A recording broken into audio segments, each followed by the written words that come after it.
കോഴിക്കോട് മുക്കം ഇരുവഴിഞ്ഞിപ്പുഴയിൽ നീർനായയുടെ ആക്രമണത്തിൽ 3 പേർക്ക് പരിക്കേറ്റു. തുമ്പോണക്കടവിൽ കുളിക്കാനിറങ്ങിയവർക്കാണ് നീർനായയുടെ കടിയേറ്റത്. പുഴയിൽ നീർനായയുടെ ശല്യം രൂക്ഷമാണെന്നാണ് നാട്ടുകാർ പറയുന്നത്. പെരുമ്പമ്പ് കരിമ്പ് ഉന്നതിയിലെ ഖദീജ, കഞ്ഞിരമുഴി മുളന്തോട്ടത്തിൽ ആദിദേവ്, ബന്ധുവീട്ടിലെത്തിയ ഏടലമ്പാട്ട് സ്വദേശി ഫിദൽ അഹമ്മദ് എന്നിവർക്കാണ് പരിക്കേറ്റത്. കാലിനുൾപ്പെടെ ആഴത്തിലാണ് ഇവർക്ക് പരിക്കേറ്റത്.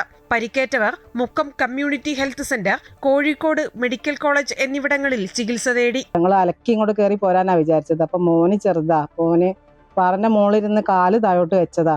അപ്പൊ എന്തോ അവനെ വലിച്ചെന്നാ പറഞ്ഞത്. നോക്കുമ്പോ കാലിന് കടിച്ചിട്ടുണ്ട്. അപ്പൊ അതിന് ഞങ്ങൾ ഇറങ്ങി, എല്ലാ കുട്ടികളൊക്കെ അങ്ങോട്ട് വെള്ളത്തിന്റെ അടുത്താണ്, പക്ഷെ ഇറങ്ങിയിട്ടില്ല വെള്ളത്തിലേക്ക്. ഇവരെല്ലാവരും അതിന് കണ്ട് ഞങ്ങൾ ഇങ്ങോട്ട് ഇറങ്ങി ഓടിയപ്പോഴത്തേക്കും അതിങ്ങോട്ട് പാറിന്റെ മുകളിലേക്ക് കയറി വന്ന് ഞങ്ങളെല്ലാവരും സാധാരണ കണ്ടിരുന്നു. പിന്നെ കുട്ടീനെയും കൊണ്ട് ഞങ്ങൾ വേഗം ഹോസ്പിറ്റലിൽ പോവുകയും പിന്നെ കോളേജിലേക്ക് പോകാൻ പറയുകയാണ് ചെയ്തത്. വേനൽ കടുത്തതോടെ പ്രദേശവാസികൾ കുളിക്കാനും അലക്കാനുമടക്കം പുഴയിൽ എത്താറുണ്ട്. എന്നാൽ ഇപ്പോൾ പുഴയിൽ ഇറങ്ങുവാനാവാത്ത സാഹചര്യമാണെന്ന് നാട്ടുകാർ പറയുന്നു. പ്രശ്നം വെച്ചാൽ പുഴയിൽ ഇറങ്ങാൻ പറ്റൂല, ഇറങ്ങണമെന്നില്ല, പക്ഷെ അത് കരയ്ക്ക് കയറുന്നുണ്ട്. ഇന്നലെ കരയ്ക്കെന്നാണ് ആ കുട്ടീനെ കടിച്ചത്. ഞാൻ ഇന്നലെ പോയി ബക്കറ്റിൽ വെള്ളം കോരി കരക്കിൽ വെച്ചിട്ടാണ് തുണി തിരുമ്പിയത്. തുമ്പോണക്കടവിൽ നേരത്തെ ഉണ്ടായിരുന്ന കുളിക്കടവ് തീരം കെട്ടി സംരക്ഷിക്കുന്നതിന്റെ ഭാഗമായി പൊളിച്ചിരുന്നു.